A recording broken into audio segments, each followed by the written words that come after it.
పత్రం, పుష్పం, ఫలం, తోయం వీటిలో ఏదైనా సరే నాకు భక్తితో సమర్పిస్తే చాలు అని గీతావాక్యం. సాయినాథుడు కూడా ఎప్పుడు శ్రద్ధ, సబూరి అనే 2 నాణాలు దక్షిణ ఇవ్వమని అడిగేవారు.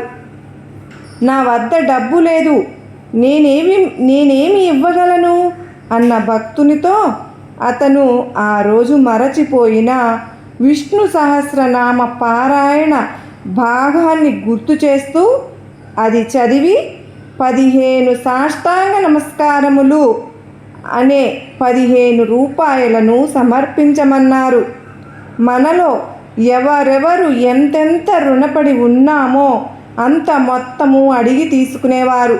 సాయినాథుడు అడగకుండా ఎవరైనా దక్షిణ ఇచ్చినా తీసుకునేవారు కాదు.